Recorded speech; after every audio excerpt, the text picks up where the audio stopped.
أعوذ بالله من الشيطان الرجيم بسم الله الرحمن الرحيم السلام عليكم ورحمة الله وبركاته الحمد لله رب العالمين والصلاة والسلام على أشرف الأنبياء والمرسلين سيدنا وحبيبنا وشفيعنا ومولانا بالقاسم محمد اللهم صل على محمد وآل محمد اللهم صل على محمد وآل محمد اللهم صل على محمد وآل محمد وعلى أهل بيت الطيبين الطاهرين وأصحابه المنتجبين. Alhamdulillah, kita berada dalam bulan suci Ramadan dan Allah menganugerahkan kemuliaan, keutamaan bagi kita semua untuk bisa masuk ke dalam bulan suci Ramadan ini dalam kesehatan, dalam kebaikan, dan kita bisa menjalankan ibadah padanya. Satu anugerah yang tentu saja patut kita syukuri, dan semoga Allah menguatkan kita dalam proses upaya kita untuk membersihkan rohani kita di bulan suci Ramadan ini. Pada kesempatan bulan suci Ramadan ini, perkenankan saya untuk mendampingi kita semua dalam upaya kita untuk meningkatkan kualitas ruhaniyah kita. Saya ingin mengajak kita semua untuk membaca satu karya yang sangat luar biasa. Karya ini berjudul Misbahus Syariah wa Miftahul Haqiqah, pelita syariat dan gerbang hakikat.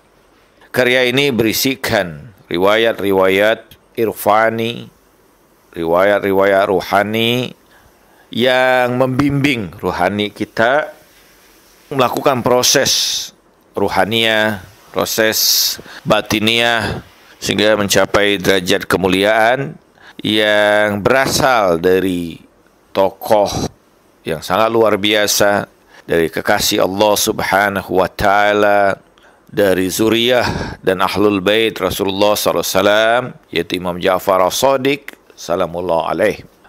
Imam Ja'far As-Shadiq merupakan keturunan ke-6 dari Rasulullah SAW, dari putrinya Sayyidah Fatimah Az-Zahra alaihassalam, merupakan putra dari Imam Muhammad Al-Bagir, putra dari Imam Ali Zainal Abidin, putra dari Imam Al-Husain, putra dari Imam Ali bin Abi Thalib, yang merupakan putra dari Sayyidah Fatimah Az-Zahra alaihissalam binta Rasulullah sallallahu alaihi wasallam. Beliau adalah guru dari imam-imam mazhab di dalam Islam, khususnya di antaranya adalah Abu Hanifah. Yang terkenal ucapan Abu Hanifah itu, laula sanatan lahalaka Nu'man. Kalaulah bukan 2 tahun bersama Imam Ja'far As-Shadiq, celakalah Nu'man.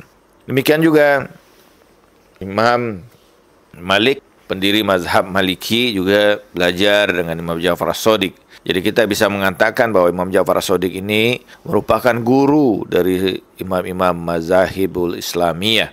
Wajar juga kalau ada fikih Ja'fari yang berasal dari Imam Ja'far sendiri. Beliau mendidik murid yang begitu banyak, luar biasa, dan meletakkan fondasi dasar dalam hukum-hukum fikih di dalam Islam. Nah, karya ini adalah karya yang sangat luar biasa, yang dalam keseharian kita di bulan suci Ramadan ini, saya ingin membacakan riwayat-riwayat yang luar biasa dari karya ini untuk menambah pengetahuan kita dan upaya kita dalam mengolah ruhaniyah ini. Pada hari ini, hari pertama dari bulan suci Ramadan ini, saya akan membacakan riwayat tentang ahkam, tentang ketetapan atau hukum-hukum. Yang dimaksud di sini adalah hukum qalbiyah, sebagai keadaan yang terjadi pada hati manusia. Qala Shadiq alaihi salam, i'rabul qulub arba'atu anwa', raf'un wa fathun wa khafdun wa waqfun. Imam Shadiq alaihissalam mengatakan bahwa i'rab atau pembarisan atau hukum yang ada pada hati itu ada 4 jenis. Yang pertama raf'un, yang terangkat ke atas. Kalau kita lihat tanda rafa' itu seperti waw ke atas. Yang kedua fathun, yaitu baris ke atas, terbuka ke atas. Kita membacanya pun dengan mulut yang membuka. Hati yang fathun itu hati yang terbuka. Yang ketiga adalah khafdun, hati yang di baris bawah, hati yang sudah terbalik ke bawah. Dan yang keempat adalah waqfun, hati yang sudah terhenti atau hati yang sudah dalam keadaan yang mati. Faraf'ul qalbi fi zikrillah, hati yang terangkat itu karena zikirnya atau ingatannya kepada Allah Subhanahu wa ta'ala. Wa fathul qalbi fi ridha anillah. Sementara hati yang terbuka, hati yang fathun, hati yang terbuka karena keriduannya kepada Allah Subhanahu wa ta'ala. Sesuatu yang memberikan kenikmatan atau derita yang diturunkan Allah, dia ridho kepada Allah Subhanahu wa ta'ala. Apapun yang terjadi dalam proses dirinya ini, dia ridho kepada ketetapan-ketetapan Allah Subhanahu wa ta'ala. Dan yang ketiga, wa khafdul qalbi fi istighali bi ghairillah. Sementara hati yang tertutup ke bawah itu adalah hati yang kesibukannya kepada selain daripada Allah Subhanahu wa ta'ala. Nah, ini khafdul qalbi fil istighari bi ghairillah, bahwa hati itu berbalik ke bawah karena kesibukan hati itu, keterikatan hati itu kepada sesuatu yang selain daripada Allah, dan dia sudah melihat hal-hal yang dianggap sebagai sesuatu kebaikan walaupun itu sebenarnya di hadapan Allah sesuatu yang jelek. Misalnya Allah gambarkan pada surah Al-Kahfi ayat 103 dan 104, Allah berfirman, Bismillahirrahmanirrahim, Qul hal nunabi'ukum bil akhsarina a'mala alladzina dhalla sa'yuhum fil hayati dunya wa hum yahsabuna annahum yuhsinuna sun'a. Katakan, apakah kami akan beritakan kepada kamu orang yang paling merugi amal-amalnya atau perbuatannya, yaitu orang yang keliru dalam kehidupan dunianya ini. Mereka mengira bahwa keburukan yang mereka lakukan itu adalah kebaikan. Yang keempat, wa waqful qalbi fil ghaflati anillah. Dan hati yang mati itu, hati yang tertutup itu, hati yang sudah membeku itu adalah hati yang sudah lalai dari Allah Subhanahu wa ta'ala. Lalai itu berarti di bawah dia sudah kosong dari kehadiran Allah Subhanahu wa ta'ala. Bahwa hatinya itu sudah mati, tidak muncul lagi cahaya ilahi. Ala tara anal abda iza zakarallah ta'ala bitazim khalisan irtafa'a kullu hijabin bainahu wa bainallah min qabli zalik. Tidakkah engkau saksikan, kata Imam Ja'far, bahwa sesungguhnya seorang hamba sekiranya dia berzikir kepada Allah dengan ketulusan hatinya, maka tersingkaplah tirai yang membatasi antara dirinya dengan Allah Subhanahu wa ta'ala. Ketika seseorang dalam zikirnya, ingatannya kepada Allah, dia hubungkan dirinya kepada Allah, maka seluruh hijab ini satu persatu tersingkap. Karena Allah Subhanahu wa ta'ala menampilkan dirinya di hadapan orang yang mengingatnya. Ya man adharal jamil, wahai yang menampilkan keindahan. Wa idzan qadal qalbu li mawridi qada'illah bi syartir ridha anhu kaifa la yanfatihul qalbu bisururi warraha. Dan ketika hati itu dalam ketetapan-ketetapan Allah Subhanahu wa ta'ala dengan syarat keredohan atas seluruh ketetapan itu, bagaimana kemudian hati ini tidak terbuka atas segala kebahagiaan, atas segala keindahan yang datang dari Allah, kedamaian, bersama dengan Allah Subhanahu wa Ta'ala. Allah Subhanahu wa Ta'ala melepaskan beban yang berat itu dengan memasukkan pada hati hamba itu beragam keindahan, kenikmatan dalam menjalankan ibadahnya kepada Allah. Tidak bisa ditolak bahwa melakukan perbuatan ketundukan, ibadah tentu melelahkan diri. Bahkan dalam hadis Rasulullah SAW mengatakan bahwa khairul a'mal azmaquha. Sebaik-baik amal itu adalah yang paling sulit dilakukan. Makin berat kita melakukan amal itu tentu semakin luar biasa pengaruhnya. Wa iza ishtaghala qalbuhu bisyai'in min asbabid dunya kaifa tajiduhu iza zakarallah ba'da zalika munkhafidhan muzliman kabaiti kharabin khawin laisa fihi imarah wala mu'nisin.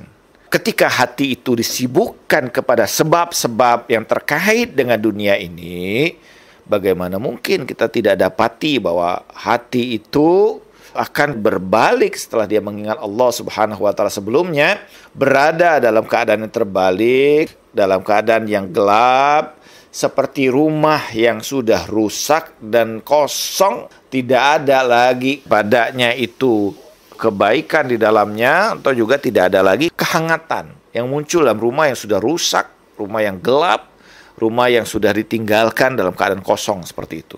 Ini adalah keadaan hati seseorang yang kalau terlepas dari zikir pada Allah dan hatinya tawajuh kepada hal-hal yang sifatnya duniawi, material, mengikat hatinya dengan itu dan menyebabkan hatinya ini terjauhkan dari Allah Subhanahu wa Ta'ala, kosong dari zikir dan ingatan pada Allah dan tertambat kepada hal yang selain daripada Allah, maka hati yang demikian ini adalah hati yang sudah tunduk ke bawah, terbalik dari keadaan yang sebelumnya. Wa iza ghafala an zikrillah kaifa tarahu ba'da zalika mauqufan mahjuban qad qasa wa azlama munzu faraqa nurut ta'zim.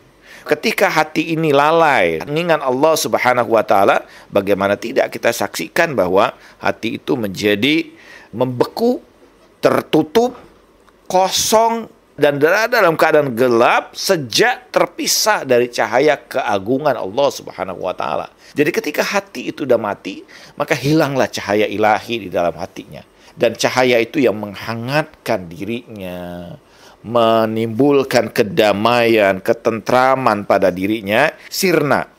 Dan dalam konteks yang seperti ini, maka hati yang seperti inilah kosong. Hati yang demikian ini tidak mungkin didengarkan oleh Allah Subhanahu wa Ta'ala doa-doa mereka. Dalam hadis Rasulullah mengatakan, la taqbalu du'a min qalbil lahin. Allah tidak akan mengabulkan doa dari hati yang sudah kosong, yang hilang dari cahaya ilahi. Kalau demikian berarti hati itu sudah dalam keadaan gelap.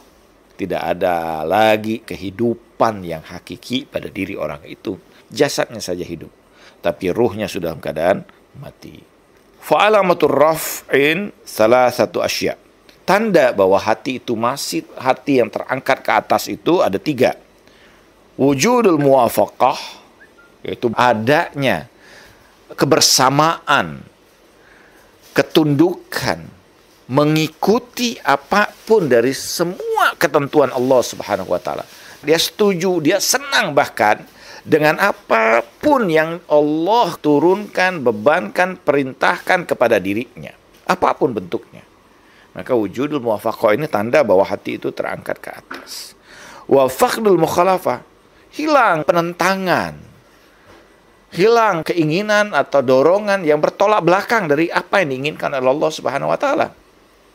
Kalau orang sudah dipenuhi dengan cahaya, maka bagaimana mungkin lagi ada dorongan kegelapan padanya? Itu sesuatu yang tidak mungkin, mustahil. Karena hadirnya cahaya itu menghilangkan kegelapan. Wadawamus syauq, tanda yang paling luar biasa adalah dorongan, kerinduan untuk terus-menerus bersama dengan Allah Subhanahu wa Ta'ala. semakin dia bersama dengan Allah, semakin rindu untuk selalu dekat dengan Allah Subhanahu wa taala. Seperti orang yang sudah mabuk dalam kasmaran cintanya pada kekasihnya, maka terpisah sejenak itu merupakan derita dalam menanggung kerinduan untuk kembali bersama dengan kekasihnya. Demikianlah keadaan hati orang yang berada dalam konteks dia terangkat ke atas. Ini hatinya para kekasih-kekasih Allah Subhanahu wa taala. Wa alamatul fathi salah satu asya. Hati yang terbuka ke atas itu juga ada 3 tanda. Pertama, Imam Ja'far at-tawakkul, yaitu dia selalu menyandarkan dirinya kepada Allah Subhanahu wa taala. Bertawakal kepada Allah. Innallaha yuhibbul mutawakkilin. Sesungguhnya Allah mencintai orang-orang yang bertawakal. Orang yang bertawakal itu orang yang selalu bersandar kepada Allah Subhanahu wa taala. Bahwa dia sadar betul kekuatan, kekuasaan, kedigdayaan, seluruh daya upaya berada di tangan Allah Subhanahu wa taala. Wa sadaqun, yaitu kebenaran, kejujuran. Apa yang ada di dirinya itulah yang menggambarkan apa yang ada di dalam hatinya. Kesesuaian apa yang dia ungkapkan di hadapan Allah Subhanahu wa taala dengan tindakan yang dia lakukan. Ini kejujuran, kebenaran. Betapa banyak orang yang berdoa, menyesali pengakuan dosanya, memohon ampunan, tapi di dalam hatinya ada kecintaan pada dosa itu. Ada keinginan untuk kembali lagi. Ada rasa dia masih merasakan kenikmatan dalam dosa itu. Ini menunjukkan bahwa antara apa yang diungkapkan dengan apa yang dalam hatinya tidak sesuai. Sementara tanda orang yang hatinya ini terungkap ke atas adalah dia jujur dalam pengakuan dosanya dan dia menyesali atas keburukan-keburukan yang terjadi padanya. Wal yakin. Yang ketiga tandanya itu hati yang dalam keadaan ini dia yakin betul kepada Allah Subhanahu wa taala. Allah lah yang akan menyelamatkan dirinya. Allah yang menyelamatkan kehidupannya. Allah yang membimbing dirinya.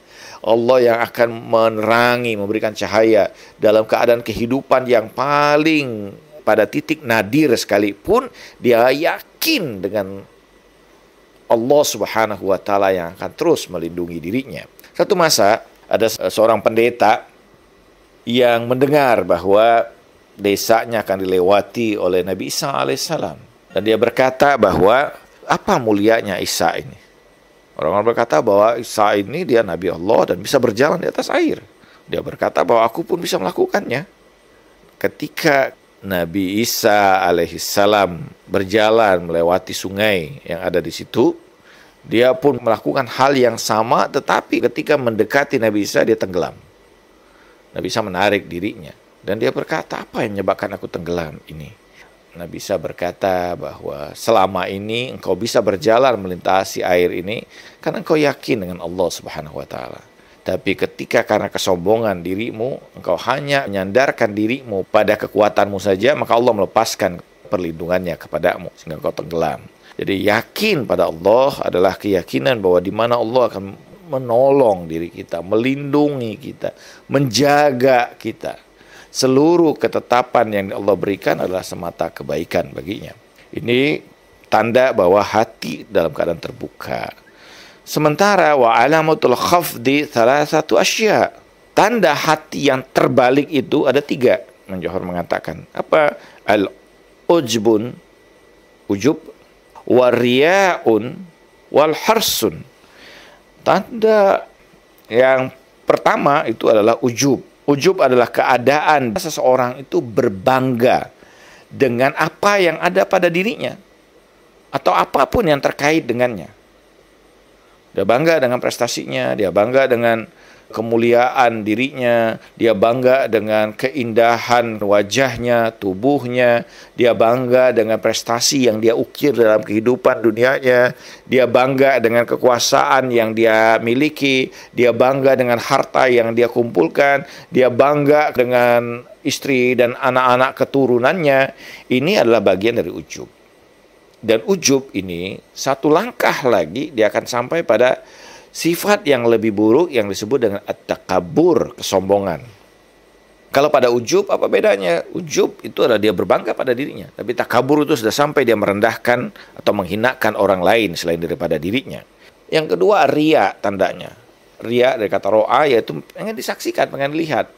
Bahwa dirinya ini selalu ingin jadi pusat perhatian orang lain. Terutama ketika dia melakukan kebaikan untuk mendapatkan pujian dari manusia terhadap dirinya. Dan ini tanda bahwa orang ini dalam keadaan sakit hatinya. Hatinya itu berada dalam keadaan yang terbalik sebenarnya. Orang yang soleh itu adalah orang yang hatinya baik itu, dia tidak ingin mendapatkan pujian. Bagi dia pujian manusia itu tidak ada maknanya. Tapi yang dia harapkan adalah pujian dari Allah Subhanahu wa Ta'ala. Dan yang ketiga yaitu hirs ya.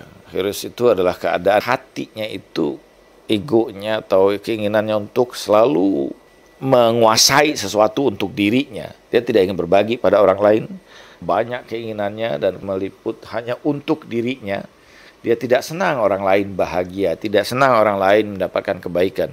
Dia ingin bahwa semua itu hanya berada dalam miliknya.